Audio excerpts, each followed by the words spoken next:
الحمد للہ رب العالمین والصلاة والسلام علی سید الانبیاء والمرسلین اما بعد فاعوذ باللہ السمیع العلیم من الشیطان الرجیم بسم اللہ الرحمن الرحیم هو الذی ارسل رسوله بالهدى ودین الحق لیظہرہ علی الدین کلہ صدق اللہ العظیم وبلغنا رسولہ النبی الکریم الامین بلغ العلا بکمالہ کشف الدجا بجمالہ حسنت جمیع خصالہ صلوا علیہ وآلہ یا صاحب الجمال ویا سید البشر من وجہک المنیر لقد نور القمر لا يمكن الثناء كما كان حقه بعد خدا بزرگ توئی قصہ مختصر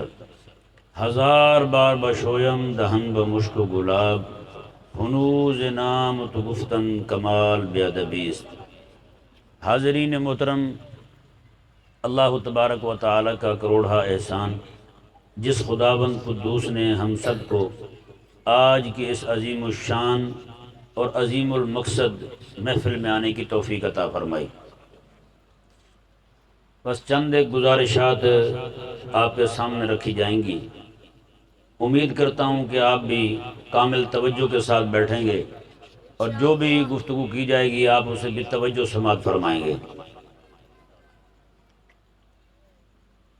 اللہ تبارک و تعالی کو کریم آقا صلی اللہ تعالی علیہ وآلہ وسلم کی اطاعت کا ہونا پسند ہے۔ کیا پسند ہے؟ اطاعت کا ہونا پسند ہے۔ پورا قرآن آپ پڑھ لیں، علماء موجود ہیں، اہل علم موجود ہیں، حفاظ قرآن کے موجود ہیں۔ پورا قرآن آپ پڑھ لیں، پورے قرآن میں مومنوں سے میرے کریم آقا علیہ السلام کے لیے دو چیزوں کا مطالبہ ہوا ہے۔ کتنی چیزوں کا مطالبہ ہوا ہے؟ دو چیزوں کا مطالبہ ہوا ہے، ایک اطاعت کا اور دوسرا نصرت کا، کہ میرے کریم آقا علیہ السلام کی اطاعت کرنی ہے اور دوسرا میرے حبیب کریم علیہ السلام کی مدد کرنی ہے۔ ان دو کا مطالبہ ہوا ہے، اور یہ ذہن میں رہے یہ وہ دو چیزیں ہیں جو اللہ تبارک و تعالی نے میرے کریم آقا علیہ السلام کے آنے کے بعد آنے والے لوگوں سے مطالبہ نہیں کیا، بلکہ یہ آقا علیہ السلام کی آمد سے پہلے جو نبی تشریف لائے تھے رب نے انہیں بھی فرمایا کہ اگر تمہارے دور میں میرا حبیب آ جائے تو تم نے میرے حبیب کی اطاعت بھی کرنی ہے، میرے حبیب کی مدد بھی کرنی ہے۔ یہ دو چیزیں جن کا مطالبہ رب تبارک و تعالی نے اپنے نبیوں سے فرمایا ہے۔ اب وہ مدد میرے کریم آقا علیہ السلام کے دین کی، میرے آقا علیہ السلام کی شریعت کی، میرے آقا علیہ السلام جو اسلام لائے ہیں اس کی، رب تبارک و تعالی کی بارگاہ کی طرف سے جو قرآن لائے ہیں اس کی مدد کرنا، یہ حقیقت کے اندر میرے کریم آقا علیہ السلام کی مدد کرنا ہے۔ اب جو میں نے رب تبارک و تعالی کا جو فرمان شریف پڑھا اس سے یہ واضح ہو گیا کہ رب تبارک و تعالی کو اپنے حبیب کے لیے امتیوں کی طرف سے کیا پسند ہے۔ وہ اطاعت کا رشتہ پسند ہے، وہ نصرت کا رشتہ پسند ہے۔ اب ایک بندہ وہ ہے جو ایسے نعرے لگاتا رہے کہ مجھے جناب محبت ہے رسول اللہ علیہ السلام سے، مجھے بڑا عشق ہے رسول اللہ علیہ السلام سے، لیکن بات ایک بھی نہ مانے، تو بتائیں اس کا دعویٰ سچا ہے؟ بولو نا بھائی، اس کا دعویٰ سچا ہے؟ دعویٰ سچا نہیں ہے اس بندے کا۔ دعویٰ سچا تبھی ہوگا جب وہ میرے کریم آقا صلی اللہ علیہ وآلہ وسلم کا طریقہ اپنائے گا، حضور کی سنت پر عمل کرے گا۔ جب میرے کریم آقا علیہ السلام جو شریعت حقہ لائے ہیں اس کے دفاع کے لیے، اس کی حمایت کے لیے خود کو وقف کر دے گا، تب اس بندے کا دعویٰ سچا ہوگا۔ اب دیکھیں کریم آقا صلی اللہ علیہ وآلہ وسلم پر نازل ہونے والا قرآن جو ہے، اسی قرآن کریم کے اندر رب تبارک و تعالی نے ارشاد فرمایا، نبیوں کے بارے میں فرمایا، اور ان کے امتیوں کو نبیوں کے وسیلے سے امتیوں سے یہ عہد لیا گیا۔ وہ عہد کیا ہے؟ وہ عہد یہ ہے کہ فرمایا کہ میں تمہیں کتاب اور حکمت دے دوں، پھر لما آتیتکم من کتاب و حکمہ، کتاب اور حکمت تمہیں مل جائے، ثم جاءکم رسول، پھر تمہارے پاس شانوں والا رسول آ جائے، جی مصدق لما معکم، پھر وہ تصدیق کرے اس کی جو تمہارے پاس ہے. تمہارے پاس اس وقت انجیل ہو تو میرا حبیب اس کی تصدیق کرے. تمہارے پاس تورات ہو تو میرا حبیب اس کی تصدیق کرے. تمہارے پاس زبور ہو تو میرا حبیب اس کی تصدیق کرے. تمہارے پاس کوئی اور صحیفے ہوں تو میرا حبیب اس کی تصدیق کرے. میں جب میرا حبیب آ جائے تصدیق کرے تمہاری ان باتوں کی جو شریعت کی صورت میں کتاب کی صورت میں تمہارے پاس موجود ہیں, تو پھر تم پر لازم ہے تم اپنا کلمہ چھڑوا کے میرے حبیب کا کلمہ بھی پڑھوانا ہے. پھر میرا حبیب احد جائے تم نے احد جانا ہے. میرا حبیب بدر جائے تم نے بدر جانا ہے. میرا حبیب تبوک جائے تم نے تبوک جانا ہے.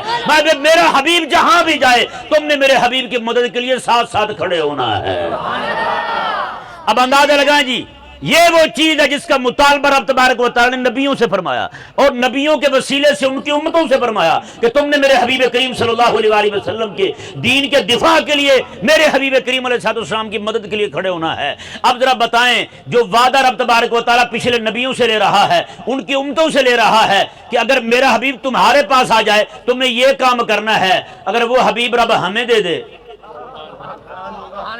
وہ رب تبارک و تعالیٰ حبیب ہمیں دے دے, تو کیا خیال ہے ہم پر لازم نہیں ہے کہ اپنے حبیب کریم علیہ السلام کی مدد کریں؟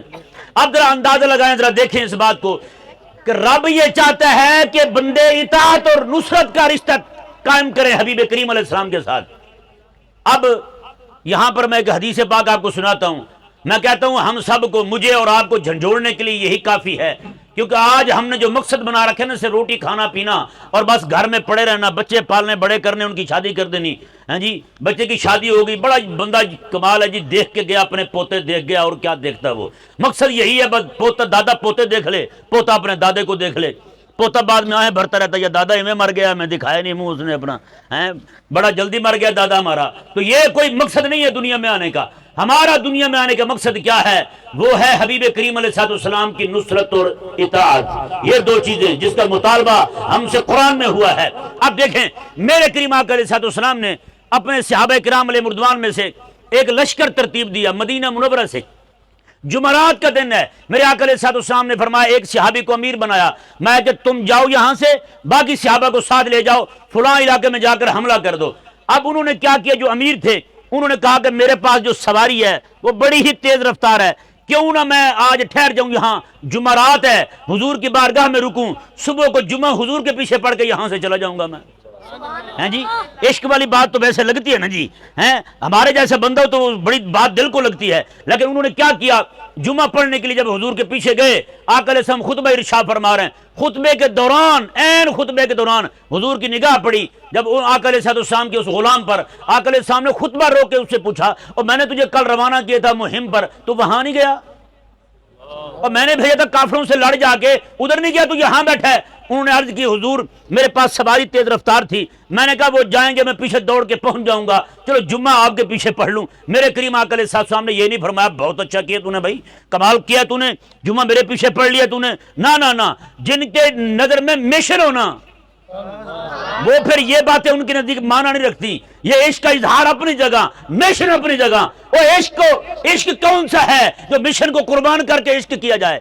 وہ عشق نہیں ہے جو مشن کو قربان کر کے عشق کیا جائے. میں سچی کہہ رہا ہوں, ابھی بھائی کلام پڑھ رہے تھے, بن گیا جو جھلا حسین کا. میں نے کہا قسم خدا کی میں نے جھلا حسین کا دیکھا نہیں ہے ابھی تک. جھلا حسین کا وہ ہے کربلا جائے واپس نہ آئے. جھلا حسین کا یہ کون سا ہے؟ ٹکر پاڑ لیا, روٹی کھا لی, شربت پی لیا, حسین کا جھلا ہے. اور ملانگ بن گیا جناب, اس طرح یہ جھلا نہیں ہوتا. خدا کے بندے, جھلا وہ ہے جب دین پر حملہ ہو تو میدان میں آ جائے. جھلا وہ ہے جو دین پر حملہ ہو, قرآن کی گستاخی ہو, جھلا ایک بھی باہر نہ آئے. کہاں بڑھ گیا جھلا؟ ہمیں بھی دکھائیں جھلا کون سا ہے. وہ بن گیا جو جھلا حسین کا, دکھائیں کہاں ہے جھلا. ہمیں تو جھلا نہیں لگتا یہ. اچھا بھلا کھاتا پیتا ہے, جھلا وہی ہے جو کربلا میں گیا, ہو رہا ہے سامنے تو ساتھ شامل ہو گیا ہے. عباس علمدار آئے ہیں تو شہید ہو کے واپس کیوں نہیں آئے 72 بندوں میں سے؟ اندازہ لگائیں جی. جھلے تو وہ ہیں, دیوانے ہو گئے امام حسین رضی اللہ عنہ کے. رات کو دیا بند کر کے فرمایا جو جانا چاہتا ہے جائے. آپ نے فرمایا میں آقا علیہ السلام کے دین کے دفاع کے لیے یہیں پہ ہوں, چاہے میری جان چلی جائے. دیا بند کر دیا, ایک بھی بندہ وہاں سے نہیں گیا. سب نے یہی کہا حضور جس دین کے لیے آپ اپنی جان دینا چاہتے ہیں ہماری جان بھی اسی راہ پہ جائے گی. دیوانے تو یہ ہیں کہ نہیں سمجھ آیا مسئلہ بھائی. میرے کریم آقا علیہ السلام نے دوران خطبہ دیکھا, میں ہاں بھی تجھے میں نے کہا تھا کل روانہ کیا تھا, تو گیا نہیں. کہنے لگے حضور یہ معاملہ ہوا. میں نے کہا چلو جمعہ آپ کے پیچھے پڑھ لوں. میرے کریم آقا علیہ السلام نے کیا ارشاد فرمایا, اللہ اکبر کبیرہ.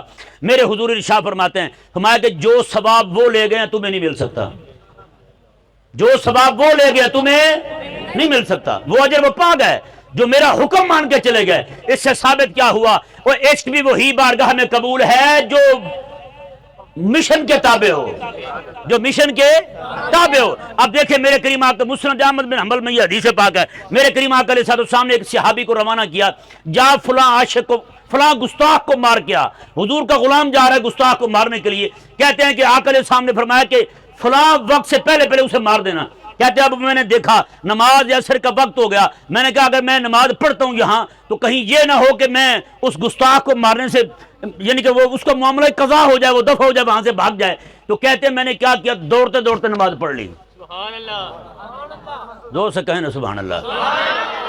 دوڑتے دوڑتے میں نے نماز پڑھ لی. کہتے نماز پڑھ لی, جا کے اسے عین وقت پر جو حضور نے فرمایا تھا اسی وقت پر جا کے اسے مار دیا. کہتے مارنے کے بعد میں جب حضور کی بارگاہ میں آیا, میں نے کہا حضور مار دیا اسے. حضور بڑے خوش ہوئے. میں نے کہا یا رسول اللہ, نماز میں نے دوڑتے دوڑتے پڑھی ہے, نہ رکوع میں گیا ہوں نہ سجدے میں گیا ہوں, ماتھا نہیں ٹیکا, 7 اذان نہیں لگائے ہیں, کچھ بھی نہیں کیا یا رسول اللہ, لیکن گستاخ مار دیا میں نے, نماز دوڑتے دوڑتے پڑھی ہے. میرے آقا علیہ السلام نے, میں تیری وہی نماز بھی میرے رب نے قبول فرما لی ہے. اندازہ لگا وہ مشن پہ بندہ ہونا. کئی کہتے ہیں جی مولوی اپنے لیے بڑے مسائل آسان نکال لیتے ہیں, ہمیں پھنسائے رکھتے ہیں. میں کہا پتر تو بھی ذرا محکمہ ساڈا اپنا لینا, بونس تجھے بھی ملے گا پھر. تو مر مر کے پاؤں باہر رکھے, تو کہے جی چنگا ہے میں دین ہی پڑھا کی تو میں پھنس جاندہ. دین سے باہر رہے تو, اور مزے لینا چاہے وہ والے جو رب تبارک و تعالیٰ نے اپنے محبوب کے غلاموں کو دیے ہیں, وہ پھر تمہیں سہولتیں نہیں مل سکتی. اب دیکھیں پیاروں محترم بھائیو, رب تبارک و تعالیٰ نے جو 2 چیزوں کا مطالبہ کیا اہل اسلام سے, اطاعت اور نصرت کا. اب وہ وقت آیا جب دین پر سخت وقت آ گیا, جب یزید کی طرف سے حملے ہونے لگے دین پر, رب تبارک و تعالیٰ کی حدود پائمال ہونے لگی. رب تبارک و تعالیٰ نے جو حدود نافذ فرمائی تھی, جو بیان فرمائی تھی کہ یہ احکامات ہیں, یہ نافذ ہونے چاہیے. چور ہے تو اس کا ہاتھ کٹنا چاہیے, زانی ہے تو اسے سزا ہونی چاہیے, بدکار ہے تو اسے سزا ہونی چاہیے, اس پر رب تبارک و تعالیٰ کی حدود نافذ ہونی چاہیے. وہ احکامات شرعیہ ان کو بالکل باطل کر دیا انہوں نے, احکامات شرعیہ نافذ نہیں ہو رہے. اب ذرا اندازہ لگائیں پیاروں محترم بھائیو, عین ان حالات کے اندر نمازیں اس وقت بھی پڑھی جا رہی تھی, روزے اس وقت بھی رکھے جا رہے تھے, عبادات میں کسی طرح کی کوئی رکاوٹ نہیں تھی, مسجد نبی بھی آباد تھی, کعبہ مشرفہ بھی آباد تھا, ہر جگہ عبادت ہو رہی تھی. جس عبادت کی آج ہمیں اجازت ہے وہ عبادت اس وقت بھی ہو رہی تھی, اس آج کے دور سے بہتر طریقے سے عبادت ہو رہی تھی. لیکن رب تبارک و تعالیٰ کی حدود پائمال ہو رہی تھی. لیکن قربان جائیں امام حسین رضی اللہ تعالیٰ عنہ کی فکر پر, عین ان حالات کے اندر بھی امام حسین رضی اللہ تعالیٰ نے دیکھا کہ مجھ سے بھی 2 ہی مطالبے ہیں حبیب کریم علیہ السلام کے ساتھ وفاداری جتانے کے لیے, ایک حضور کے دین کی مدد اور ایک آقا علیہ السلام کی اطاعت. جب تک رب تبارک و تعالیٰ کا دین غالب نہیں ہو جاتا, امام حسین نے فرمایا میں سکون کے ساتھ بیٹھنے والا نہیں. اب اندازہ لگائیں بھائی آج ہم نے کیا کیا ہے. یہی میں آپ کے سامنے بات رکھنا چاہتا ہوں کہ سنت جو ہے میرے آقا علیہ السلام کی سنت جہاد. اب ذرا اندازہ لگائیں کتنے ہمارے لوگ ہیں جو آقا علیہ السلام کی سنت جہاد والی سنت جو ہے اس کی بات کرتے ہیں. میرے کریم آقا علیہ السلام نے ارشاد فرمایا جو بندہ ایسے مر گیا اس نے کبھی جہاد بھی نہیں کیا اور نہ ہی اس کے دل میں کبھی جہاد کی تڑپ پیدا ہوئی ہو, حضور فرماتے وہ منافق مرا ہے. کون مرا ہے؟ منافق مرا ہے. اب ذرا اندازہ لگائیں ایمان کی موت ہی نہیں گیا, وہ تو منافقت کی موت گیا جس نے کبھی جہاد کیا نہ جہاد کا کبھی دل میں جذبہ پیدا ہوا. اور یار کم از کم چلو جہاد آج ہمارے ہاں نہیں ہو رہا اور کم از کم تڑپ تو رکھے دل میں بندہ, یہ دعا تو کرے یا اللہ جب بھی امام مہدی رضی اللہ تعالیٰ عنہ آئیں یا ان کے آنے سے پہلے حالات ایسے سازگار ہو جائیں, جہاد کا جھنڈا بلند ہو جائے تو مولا مجھے بھی جہاد کی توفیق عطا فرمانا. اور کم از کم کوئی دعا ایسی نہ ہو جس دعا کے اندر بندہ اپنے شہید ہونے کی دعا جو ہے نا وہ ضرور کرے. ہر دعا کے اندر اپنے شہید ہونے کی دعا, اپنے غازی ہونے کی دعا, اپنے مجاہد فی سبیل اللہ ہونے کی دعا, بالفعل مجاہد بننے کی دعا بندہ کرے. رب تبارک و تعالیٰ کی بارگاہ میں مولا مجھے بھی توفیق عطا فرما تاکہ میں بھی تیرے دین کے غلبے کے لیے جہاد کر سکوں. تو حضرت سیدنا امام حسین رضی اللہ تعالیٰ عنہ انہوں نے حضور کی سنت کو اپنایا ہے. یہاں پر بعد میں مزید ذرا آپ کے سامنے کھولتا ہوں. ہماری قوم جو ہے نا وہ عادی ہے سنتوں کو چھوڑ کر اور چیزوں کو اپنانے کی. کہ نہیں سمجھ آیا مسئلہ؟ سنت کو چھوڑ کر اور چیزوں کو اپنانے کی عادی ہو گئی ہماری قوم. 10 محرم آتا ہے، 10 محرم کو امام حسین رضی اللہ تعالیٰ عنہ کی سنت کیا ہے؟ دین کے لیے لڑ پڑنا، دین کے لیے لڑ پڑنا، یہ امام حسین کی سنت ہے. بتائیں یار پوری امت کے اندر اس وقت کہیں پہ امام حسین کی سنت پہ عمل ہو رہا ہے؟ پوری دنیا میں کہیں ہو رہا ہے عمل؟ یعنی اس سے ثابت ہوا بحیثیت امت ہم امام حسین کے ناراض کرنے والے ہیں، امام حسین کے خیر خواہ نہیں ہیں ہم. امام حسین کو ہمارے شربت کی کیا لوڑ ہے؟ کوئی ہے ضرورت ہمارے شربت کی؟ ہمارے جناب یہ چچڑے کی ہے حاجت امام حسین رضی اللہ تعالیٰ عنہ کو؟ ان کا ہم سے اگر مطالبہ ہے تو وہ صرف اور صرف یہی مطالبہ ہے، 2 چیزیں جو میرے آقا علیہ السلام کے لیے ضروری ہیں، اطاعت اور نصرت. وہی 2 چیزیں جو امام علی مقام رضی اللہ تعالیٰ عنہ کے لیے، اگر ہم امام حسین رضی اللہ تعالیٰ عنہ کے ساتھ سچی محبت کرتے ہیں تو پھر ان کا مشن اپنائیں، ان کی سنت اپنائیں. کیونکہ ہم نے بحیثیت امت امام حسین رضی اللہ تعالیٰ عنہ کی سنت کو نہیں اپنایا، ہم نے ان کی سنت کو نہیں اپنایا، ان کے کردار کو نہیں اپنایا، ان کے مشن کی طرف ہم نے ایک قدم نہیں بڑھایا آج تک. یار آج آپ میں سے کتنی عمر پا کے بیٹھے ہیں بتائیں نا یار. میرے آقا صلی اللہ علیہ وسلم کا طریقہ مبارکہ دیکھ لیں. حضور کی شریعت کے دفاع کے لیے، حضور کی شریعت کے غلبے کے لیے جب یزید نے حملے کیے دین پر تو امام حسین رضی اللہ تعالیٰ عنہ باہر آتے ہیں. ایک بندہ بھی نہیں بچایا یار، پیچھے ایک بندہ بھی نہیں بچایا، سارے کا سارا پورا کنبہ آقا علیہ السلام کے دین پر قربان کر دیا امام حسین رضی اللہ تعالیٰ عنہ نے. آج امام حسین رضی اللہ تعالیٰ عنہ کی سنت کا نام لینے والا کوئی نہیں ہے. آپ جائیں جلسے دیکھ لیں، اشتہارات چھپیں گے گلیوں میں، محلوں میں، بازاروں میں لگے ہوں گے، بڑے بڑے مولویوں کے نام لکھے ہوں گے، ذکر حسین، شہادت امام حسین، کربلا، ذکر کربلا، فلاں فلاں، لیکن مقصد حسین کہیں بھی نظر نہیں آئے گا، سنت حسین کہیں بھی دکھائی نہیں دے گا. کیوں؟ یہ سوچے سمجھے منصوبہ ہے دشمن کا، اور ہم جناب الو بن کے اس کے پیچھے لگے ہوئے ہیں. امام حسین رضی اللہ تعالیٰ کے مشن کی طرف نہیں آ رہا ہے. امام حسین رضی اللہ تعالیٰ نے جو مقصد دیا امت کو اس کی طرف ہم نہیں آ رہے ہیں. یعنی امام حسین رضی اللہ تعالیٰ کا ذکر کرنا، مولوی جلسہ کرتے ہیں، بیان کرواتے ہیں، سارا کچھ کرتے ہیں، مولوی کو بھی جیب گرم ہو گئی، عوام نے بھی لنگر کھا لیا، انہیں بھی لنگر مل گیا، 4 نعرے بھی لگ گئے، سارے راضی ہو گئے. امام حسین کا مقصد پورا ہو گیا کہ بلا مقصد پورا ہو گیا نا امام حسین رضی اللہ عنہ کربلا جانے کا. یار 72 بندے امام حسین نے شہید کروائے، صرف اس لیے کروائے تھے کہ تو اپنی جیبیں گرم کر کے نکل جائے اور عوام روٹی کھا کے نکل جائے. تو خدا کے لیے ذرا سوچیں ہم اس بات کو. امام حسین رضی اللہ تعالیٰ عنہ، اب یہی بات میں آپ کے سامنے ایک اور پہلو سے رکھتا ہوں. امام حسین رضی اللہ تعالیٰ عنہ کا، امام حسین رضی اللہ تعالیٰ عنہ کی یزید کے ساتھ دشمنی کیا ہے؟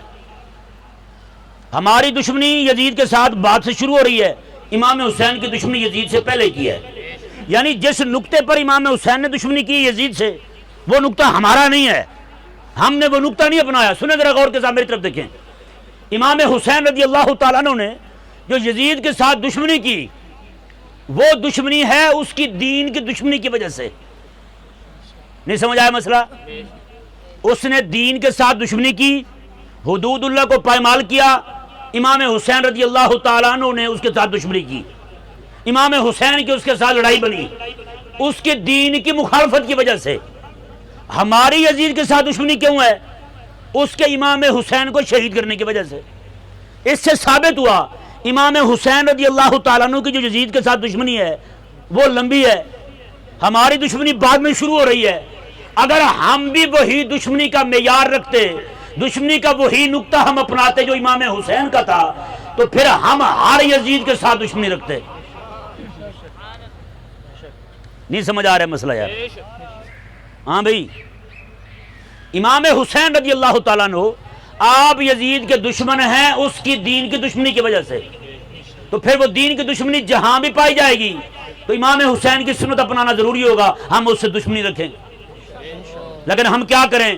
یہاں پہ جتنے بھی یزید ہوتے ہیں نا، ہم میں سے ہر بندہ کسی نہ کسی یزید کا حامی ہوتا ہے. ہر بندہ کسی نہ کسی یزید کا حامی ہوتا ہے، کسی نہ کسی یزیدی کے ساتھ کھڑا ہوتا ہے. کیوں؟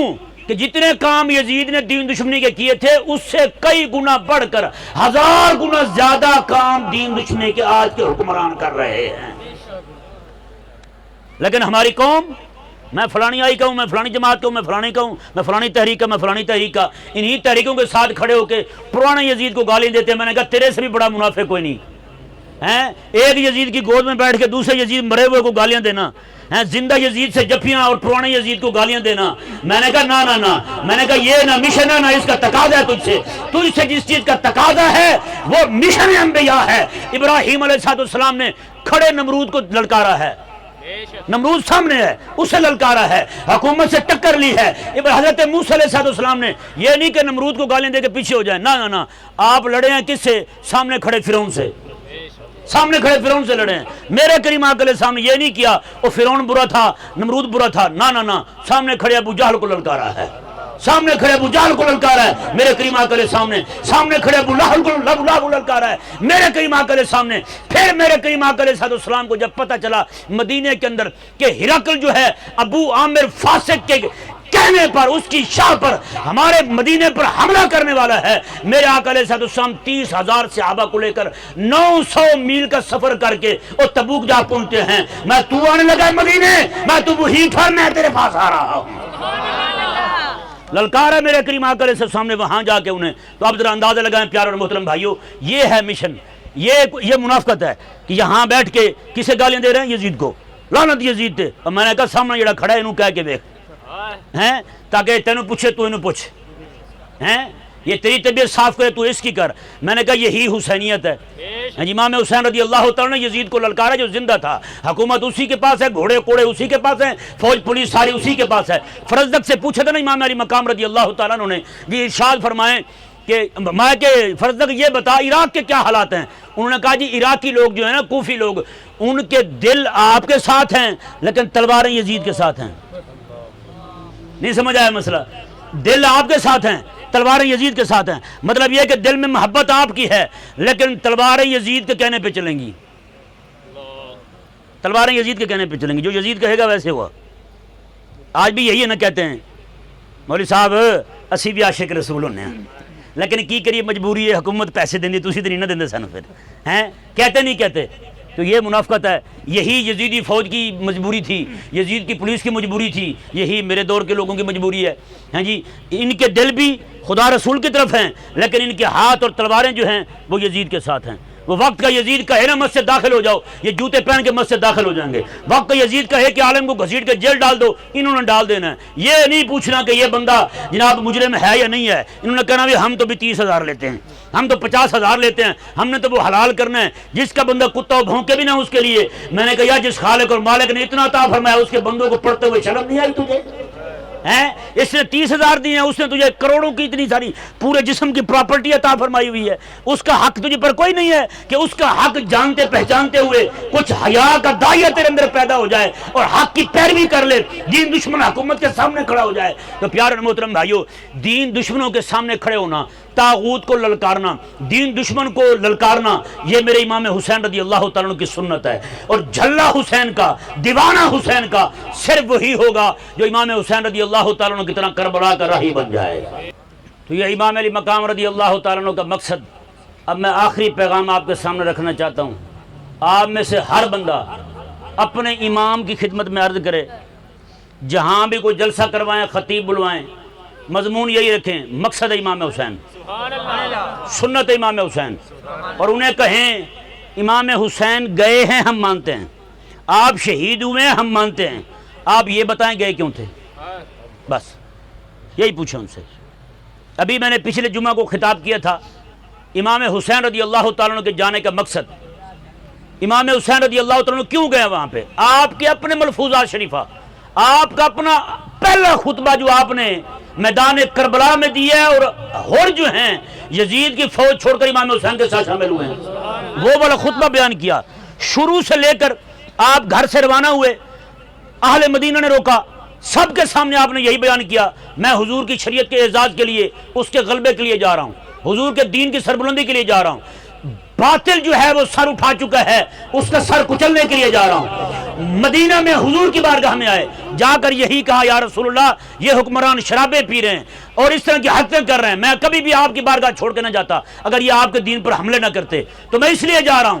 مکہ میں آئے یہی کہا آپ نے، وہاں سے جا کر جہاں کہیں بھی کوئی بھی بندہ آپ کو ملا ہر جگہ آپ نے یہی فرمایا، میں صرف حضور کے دین کے غلبے کے لیے آ رہا ہوں۔ تو اب ذرا اندازہ لگائیں پیارے اور محترم بھائیوں، امام حسین رضی اللہ تعالیٰ عنہ نے اپنا مشن، اپنا مقصد اور اپنے جانے کا سبب اور غرض جو ہے وہ واضح فرما دی، میں صرف اور صرف حضور کے دین کے لیے جا رہا ہوں۔ تو بتائیں اب بھی کوئی اندھیر رہ جاتا ہے کہ ہم قوم کو ادھر ادھر الجھائے رکھیں، جو امام حسین رضی اللہ تعالیٰ عنہ کا مشن ہے اس کی بات ہی نہ کریں؟